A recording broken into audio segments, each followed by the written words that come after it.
So isn't it more beneficial to add some carbs pre or post workout if I train something like martial arts, where I need explosive power and faster recovery? No, not really. It's bullshit.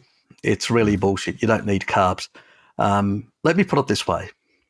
If you become fat adapted, your body will be able to produce all the sugar that it requires, all the glucose that it requires for those filaments in your muscles to basically work and do the contractions. So you're going to have more than enough in that regard. So and this has actually been done by Steve Finney and Jeff Volker. They've actually done the research where they've actually taken biopsies of people, and these people are, Olympic athletes at, racing bicycles at a very high tempo. And so they are using explosive power to win competition. So yeah, it's nonsense. All muscle contractions use glucose, all of them. The question is, and that's coming from directly at the filaments where it's actually being produced, not ATP. ATP plays a role downstream. It's part of the cogs of the 3 cogs that Bart talks about, but it's not the main game. It provides the ATP for the other 2 to work, phosphocreatine and those filaments, to be able to utilize the actual the glucose. But no, you don't need to eat it. You can actually produce enough. You just need to become fat adapted. The problem is most people don't become fat adapted, and the ATP cog doesn't work as well until you basically cut. And in many cases, a lot of people are combining fat and sugar and actually causing Randall cycle or low-grade Randall cycle activation, which also inhibits, just think of it, the Krebs cycle, TCA cycle, is like a Ferris wheel. You got 2 doors, CD36, which is where fats come through that door, and the other door is GLUT4, which requires insulin. GLUT1, if you're actually in a low carbohydrate state, everything goes through the other door, GLUT1, at a basal level, which is when you're in a low carbohydrate state. But when you're eating carbs, like Jen's talking here, you're going to be going through GLUT4, and you need insulin. You're trying to push more people onto the Ferris wheel. What are you going to think? You're going to cause blockade. That blockade is going to actually slow down the utilization of that energy. What's it going to do to their mitochondria? It's going to impede the proper functioning of the mitochondria. So there, one of the 3 cogs have been impeded to some extent. So what you've actually done, not achieved an improvement, you've actually done yourself a disservice. So either, you're using one energy or using the other energy. The fat energy is much superior. It's got far more, fat-soluble vitamins and many other, and it's cleaner. It's lower in deuterium. So in the long run, it keeps your mitochondria from being damaged by too many neutrons coming from the high deuterium component.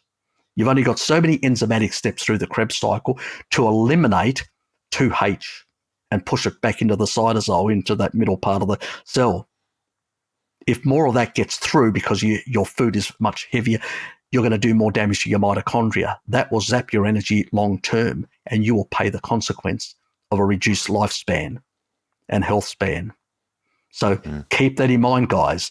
And a lot of people go, I need that, and I know why, because they're drinking or doing a lot of cheating, and so they are zapping their recovery and their energy, and they go, oh, I'm getting a bit of a boost because you've pushed yourself out of good fat adaptation because you're deranging your energy production systems. Your enzymes are all over the place in what needs to be utilized. The body can't work out what you're trying to do because you're shoving too many different things.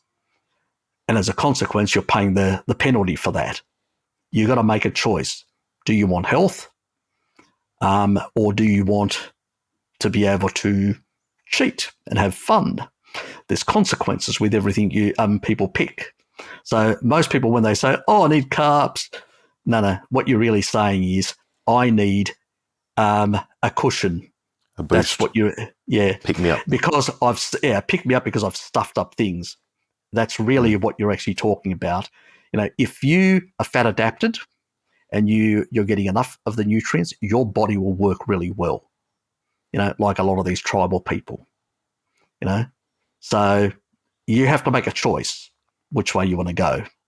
Eating inappropriate stuff is going to have consequences, and then trying to get sort of benefits from carbohydrates. Also, the biggest mistake people do on when they undereat protein, and then they push themselves in ketosis too high, and that is another problem in itself, because then you're not regulating a lot of the electrolytes properly, and many other things that go out of whack. You're not getting enough, signaling in terms of insulin as well, to hold on to those electrolytes at the kidney level, and all these things then have an effect. So having a big meal, if you're eating I have about 2 meals a day, one big meal and one smaller sort of snacky type meal, depends, per day. Others do 3. If you're using your body more, you're going to be needing more. It's just the reality. You need more nutrients to maintain a body that's actually going to be doing more work. Like anything. So it depends. And so recovery is really where recovery happens is rest. And if you want to reduce some of the damaging effects of any physical activity or whatever, I would say taurine is your deepest best friend, because it will help you reduce oxidative stress, allow you to recover much quicker. And at the same time, it does another thing. It's protective against a number of injuries of different organ systems and also the brain itself. The biggest thing that helps people recover from brain injuries that can happen in martial arts type activities is taurine. It prevents, if you get some damage in the brain or in the heart or in any organ, what happens is you get a red blood perfusion. That means when you get a bit of hypoxic environment that's actually created by the injury, then you get rapidly red blood perfusion coming into that area, and and produces massive amounts of oxidative stress. The thing that actually prevents the severe oxidative stress and provides you with better recovery from things like strokes or injuries or whatever in organs or whatever is taurine. Plus, it reduces, fibrosis in the organs. Another important thing in general throughout the body. Well, obviously, it takes time to reduce that, and many years. It won't happen like magical. If you really want a bit faster magical, you probably look at a supplement like BPC 157, something like that, if you want a bit faster. But there you have to be a bit careful as well, how it's used.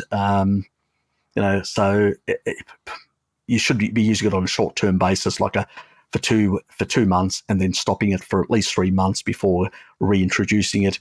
And you should be using it only because it is expensive, but also we don't have enough science behind it. But it definitely, we know it does heal the body. It has a healing effect. So we're getting a slightly high, but it does also, obviously, if somebody's got something like metastatic cancer, definitely not, because it does increase angiogenesis, so more new blood vessels.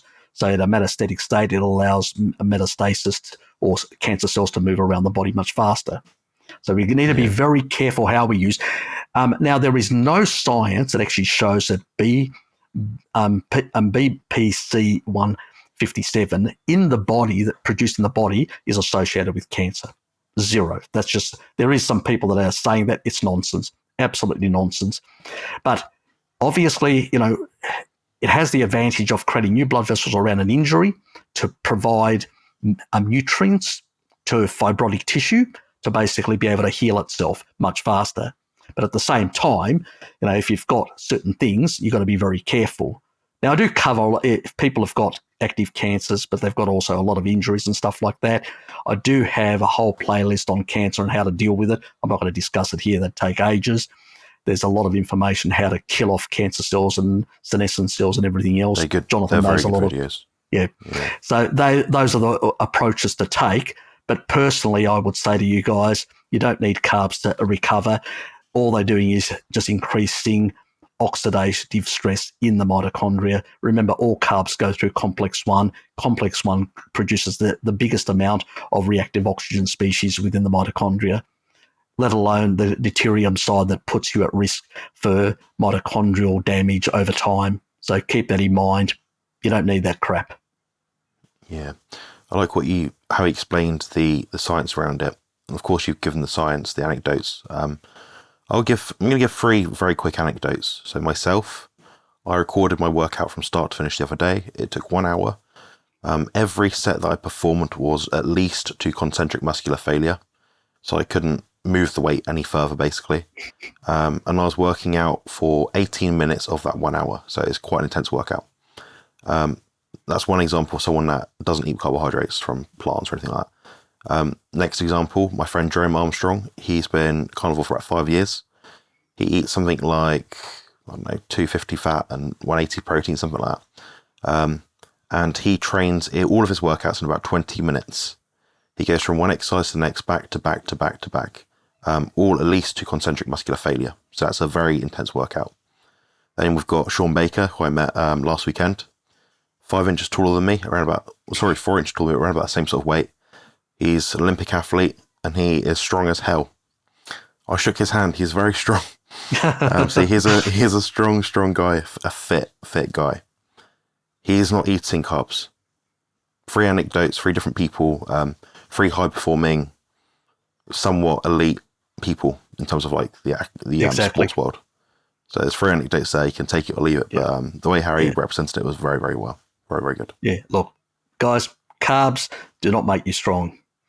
Your muscle skeletal structure is built from protein, fats, cholesterol.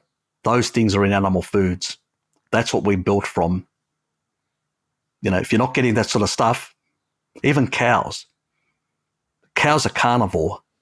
Their 3 first chambers take in grass, they ferment it, and then the little organisms, the protozoa, the bacteria, the fungi, all those grow rapidly in those other 3 chambers. And the last 4th chamber is an acidic chamber that actually absorbs these little organisms.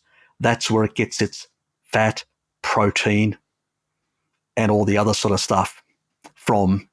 It's just the bugs that are actually eating the grass, fermenting it, and growing themselves rapidly into large amounts. So even the ruminant animals, all the ruminant animals out there have got multi-chamber stomachs. They're fermenting the stuff. They're either getting saturated fats like, the cecums in the apes, like or they're eating some bugs, or they're eating some other things. In nature, the best quality protein is that which comes from insects, animals, and stuff like that.